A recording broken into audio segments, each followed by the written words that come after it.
Welcome to the HEARTS Entwined podcast. In this podcast, we'll be having discussions around the secrets which attract lasting, healthy, fulfilling relationships, creating a healthy mindset, and what women should know and understand about men. Introducing your host, Lyn Smith, the Queen of Hearts, relationship expert, trainer, speaker, and best-selling author of the Cupid's Bow technique.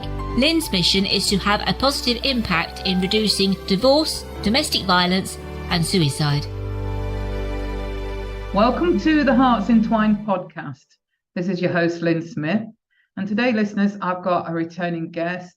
He's a wonderful guy. His name is Tarun Gulati. Welcome, Tarun. Thank you so much, Lyn. Thank you for having me again. Very nice. My absolute pleasure. I really thoroughly enjoyed our last podcast episode. So for those listeners that haven't heard it yet, check out the previous episode, which was all about contemplation and how to train your inner counselor. So check that out. In today's episode, we're going to be talking about Venus. And this is all to do with Tarun's own 3-step dating process. So welcome, Tarun, and let's get started. Tell us all about your 3-step dating process. Thank you, Lyn. So Venus is essentially ADIOS for meaningful dating. So if you remember when we spoke about ADIOS the last time, the core problem is that if you live your life largely looking outward and not looking inward, then you don't have that connection with yourself. So you tend to make choices that may seem exciting in the short run, but are actually not right for you in the long run. And that is what causes you to make wrong choices, which may lead to an unfulfilling experience or stress or anxiety. So if you keep that as the basis and apply it to dating, what might tend to happen is you meet somebody, but if you don't know yourself really well, then you don't have that internal clarity, but you're still sitting across this table at a cafe with somebody. Then the only thing to go by is what you see on the outside. So you might tend to decide based upon superficial elements. How does that person look, social status, etc., etc., which may not necessarily be the foundation of a relationship, if that is what you're looking for. If you're looking for a long-term meaningful relationship, then that may not be the foundation. They may be important, but not necessarily something that can hold your relationship for a very long time. So the Venus approach is that a meaningful relationship does not start with finding the right person. It starts with finding yourself. If you don't know who you are, what you want, and who you want it with, what are you even looking for?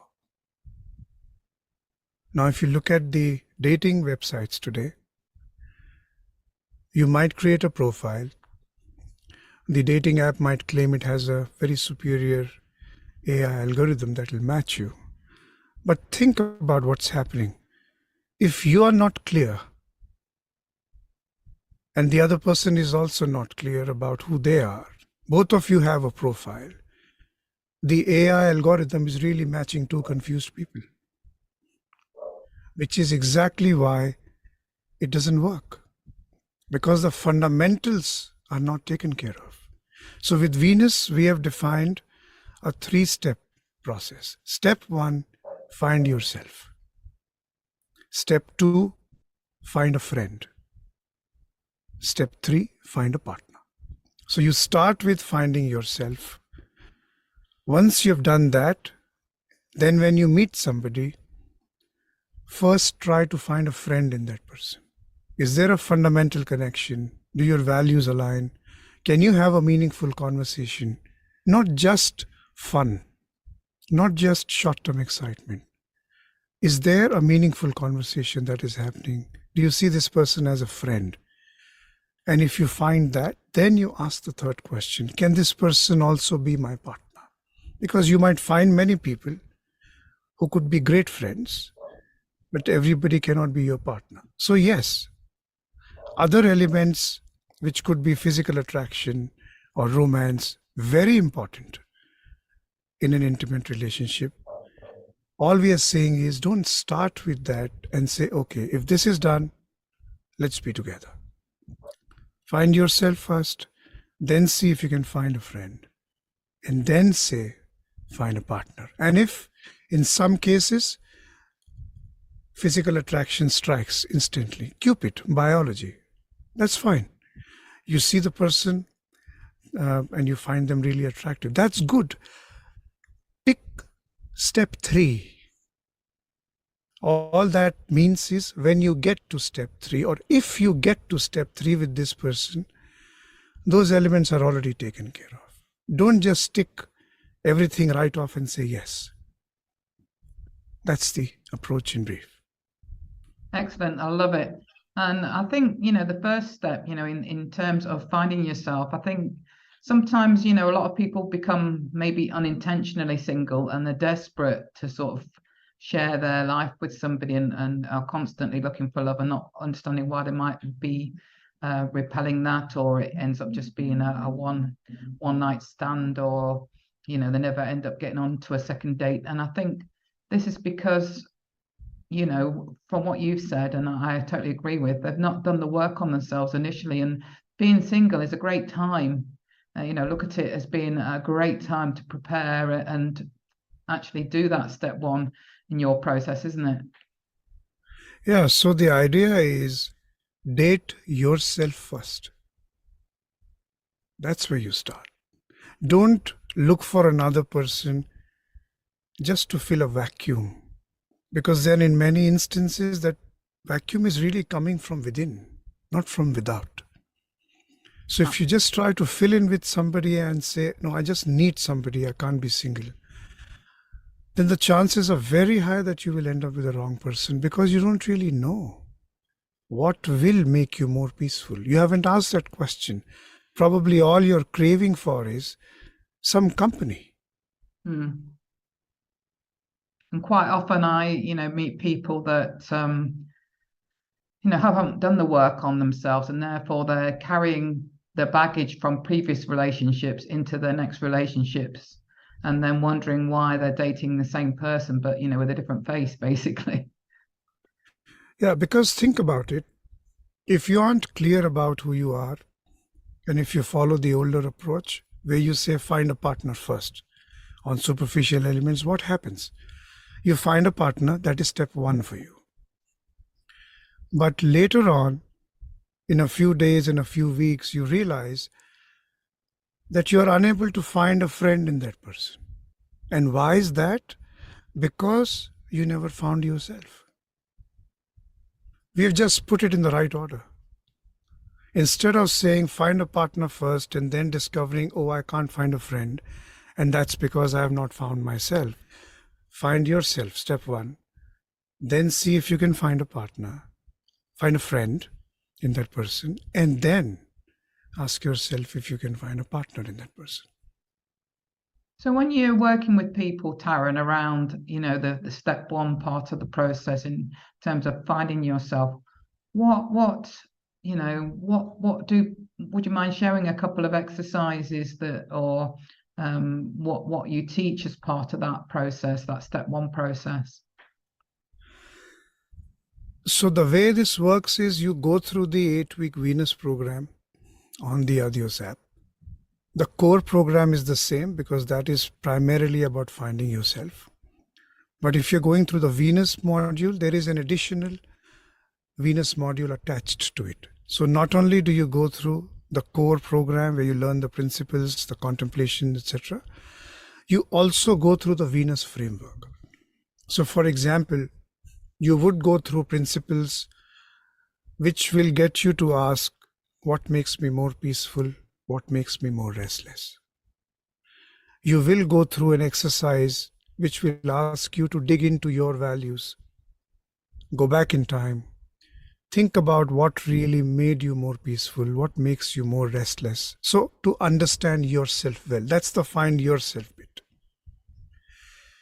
And then when you go through the Venus module, you define your own profile in week 3, 4, 5. That's where, as you begin your finding yourself journey, you write your own profile around week 3, week 4, week 5. Using what are my values, what makes me more peaceful, and other tactical elements such as this is the kind of food I like, those things can be added. But those are not the fundamentals. Here you're working on the fundamentals of your profile. And then in week 6, 7, 8, you also write a desired partner profile based upon what you have done in terms of finding yourself in the past 5 weeks. You also write in detail what are the qualities, behavioral characteristics that I'm looking for in my partner. What are the absolute no's, deal breakers that should not be there in a person. So you see, systematically, you have spent a lot of time thinking about yourself, getting to know yourself, then writing all that down. And hence you're able to more clearly describe the person that you're looking for, which is why when you go to the next step and meet people, you're looking for those qualities because now you are clear, you have an internal reference point. And So it's almost like... Sorry. And then you sort of automatically are disqualifying those that don't show up with those qualities. Yeah, because you can see more clearly now. It's as simple as that. It's almost like you have a new pair of prescription glasses on. Rather than sunglasses. Well said, rather than sunglasses.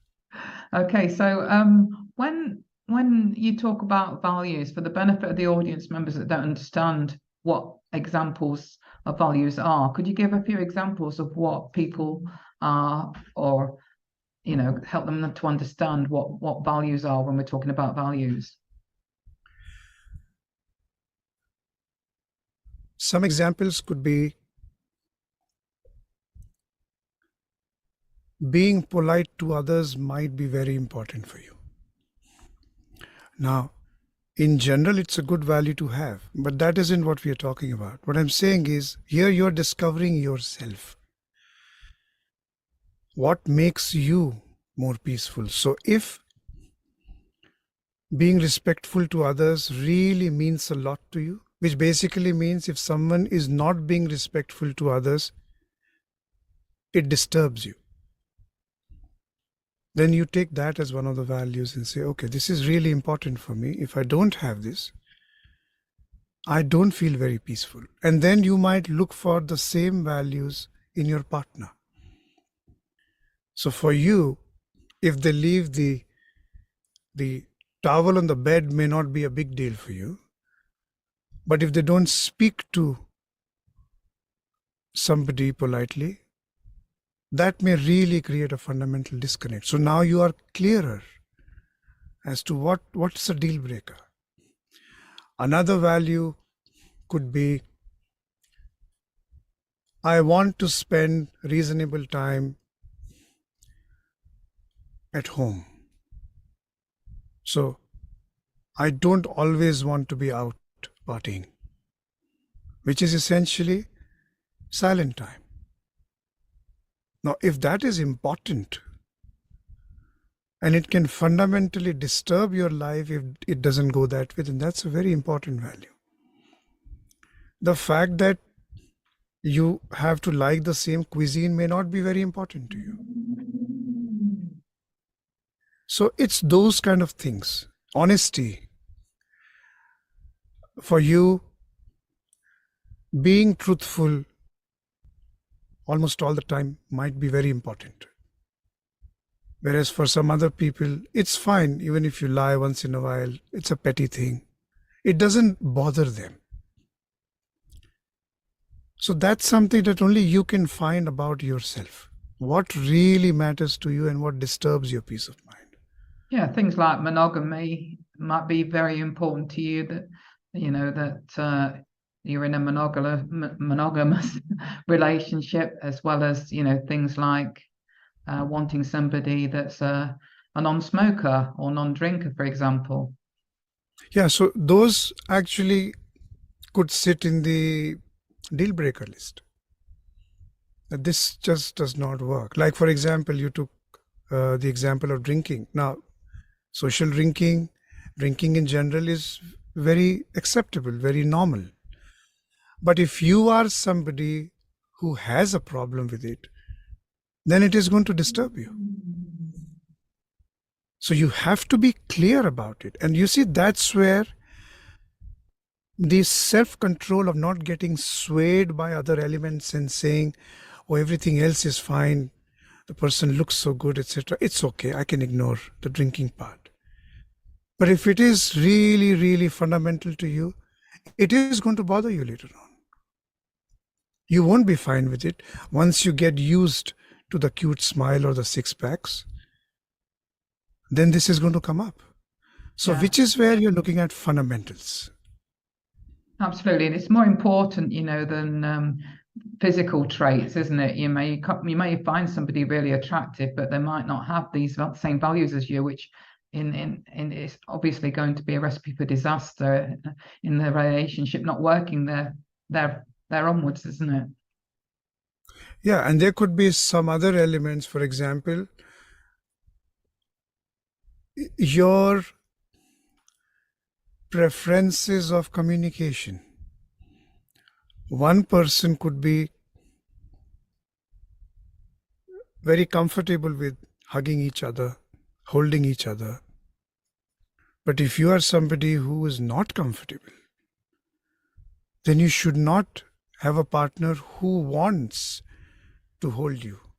Because if you're not comfortable and your partner wants to, both of you are going to get disturbed about it.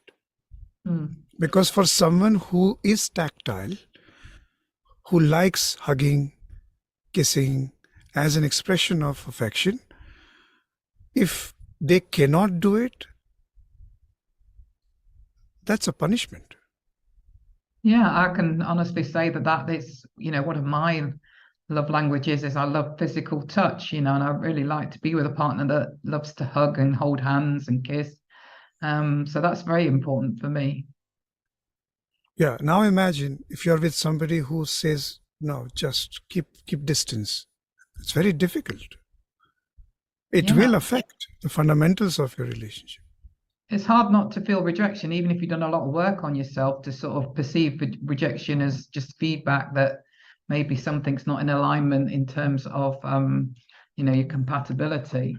But, it can be for a lot of people, very much perceived as rejection, can't it? Yeah, because it's a fundamental element missing, which is not the same as, okay, you like chocolate ice cream, I like vanilla ice cream. Doesn't matter.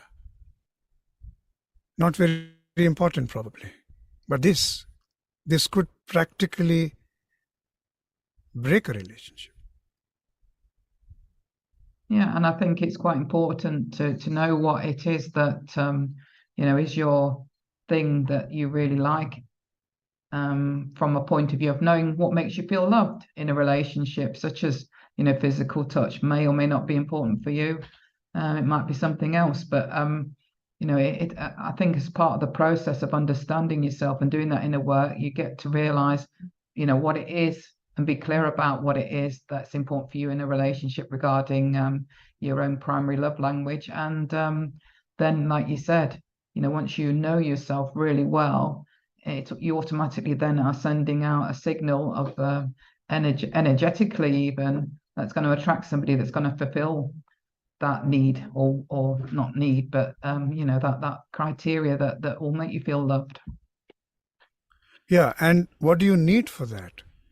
You need to be aware. Yes. If you aren't clear, then you're just going with the flow, and if you're just trying to fill a gap as quickly as you can, then chances are high that you want to ignore many of these things and say, okay, let me just get into a relationship because I don't want to be single. That can be disastrous. It can, because if over a period of time, if you have quite a few relationships that don't work out for you, it can be a bit soul destroying, and then get to the point where you close your heart off completely to any sort of relationship going forward. Yeah, which is why the Venus approach is essentially starting with yourself. Because if you have to get to a relationship counselor, in most cases it is already too late. If you can be more thoughtful about it before you get in, at least your odds are high that you will pick the right person, because you're listening for the right things when you're sitting with them. And I like the fact that you said step 2 is about, the friendship, having that foundation of friendship, I think is equally as important as doing the work on yourself, because, it just means that there is that sort of foundation of compatibility that's going to set you up for success going forward, isn't there? Yeah, we have defined 3 vows for Venus. I will care for you forever. I will respect you forever. I will be your friend forever. And the reason why we have done this is, if you have these 3 elements, I care for my partner, I respect my partner, and I am a friend, things usually don't go wrong. But if these are missing, think about it for a minute. If I don't respect my partner, then the foundation is shaken. Physical intimacy cannot hold a relationship together, because the point is that lasts for a few minutes, maybe hour, but the point is, what are you going to do for the remaining 23 hours?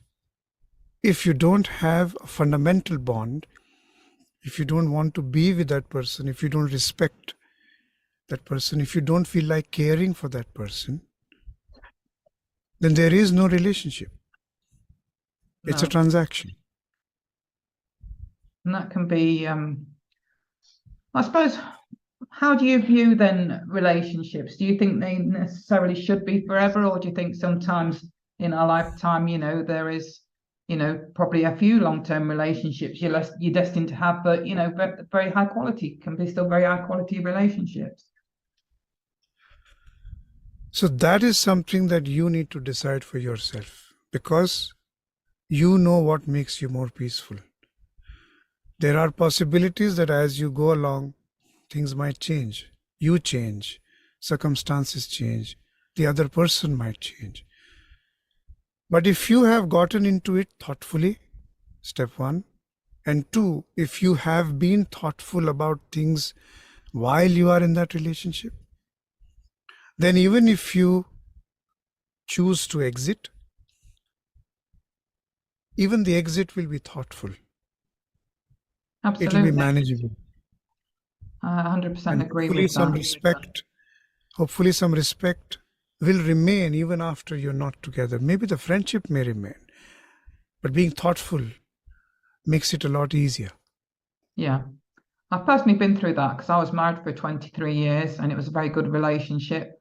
We were very happy for the most part, but we just did in the end literally grow apart, and it just felt like it was a natural progression to end that relationship, because it did feel like it had run its course. But I'll always have a love and respect for my ex-husband. So that's a very mature and a very thoughtful way of looking at it. It doesn't have to be bitter. No, it doesn't. And it's good to sort of feel like, you can part, and initially there can be a few bits of angst that needs to be ironed out. But I think for the most part, if you set out to sort of end a relationship in the most amicable way possible, it usually works out eventually that you can still remain friends, hopefully. And I think it becomes easier to do that if you had those fundamental components of care, respect, and friendship in some measure. Because if those were missing, then all you have is hatred. Yeah. I do think in today's modern society, for me personally, I don't think when we get married that you necessarily need to have those vows that it needs to be for life. Obviously, you hope it will be, and that you'll always be growing together as people. But if that doesn't happen, from my personal experience, it's not a bad thing to still have them as a person that taught you a lot, and still have respect and friendship and love for that person, but know that you're now ready for a different relationship going forward, and that can equally follow a similar path, or not, as the case may be. Yeah, and when you're yeah, and when you are thoughtful about it, which is what contemplation helps you to do, you're able to take the high road out if you have to take a road out. You don't have to make it messy. And that self-control is gained through contemplation because you are deeply in connection with yourself. It gives you the courage and the conviction to be able to take the high road out, to be respectful and to care for the other person, even if it is ending. Because it may not work out for many reasons. It doesn't have to be something that you had thought of. But No, thoughtful helps. No, and the thing is that, for me, it's very important not to go into a no relationship without first ending my previous relationship. It wasn't on the cards for me to think, I'm going to be unfaithful, for example. That would be, in my mind, very disrespectful. But my husband, funnily enough, at the time said that it would have been easier for me if I had done that, found somebody else. But, for me, that was definitely not something I would do. Yeah, very personal. Yeah. And, it's quite upsetting to hear that he actually found it harder because he felt like, I suppose, it was more of a personal rejection of him. In me saying that there wasn't anybody else. It was just, I felt the relationship had run its course. So it was a very hard thing to do, but, happily he's remarried now, and hopefully he sees it was a good decision. Well, I think there is always a possibility of some sadness when this happens, because we are humans. All we are saying is being thoughtful helps you be more mature and hence deal with it gracefully. Yeah, absolutely. So when it comes to finding a partner, I do feel that, like you said, it's very important to know what potential deal breakers there might be, and to focus on your values and how you want to feel in a relationship, rather than any sort of superficial physical attraction, for example, initially. Yeah. So that's the process that you follow. And let me tell you what happens after that. Once you've gone through the find yourself bit, you've created your profile, you've created your desired partner's profile, which is for your clarity. Then you can either sign up to the wait list of the matchmaking portion of Venus, where we meet you after the program before you get into the matchmaking section. But the goal is not that you should also find your partner on Venus. You can find them anywhere. That partner might be in your office. So the goal is go through the process so that you use the right approach. And if you can find them on Venus, that's great. But you don't have to find them on Venus. But wherever you find them, use the approach. Find yourself, find a friend, only then find a partner. I love your 3-step process, Tarun. So if the audience are interested in knowing more about your Venus 3-step program, what's the best contact information you can share with us today?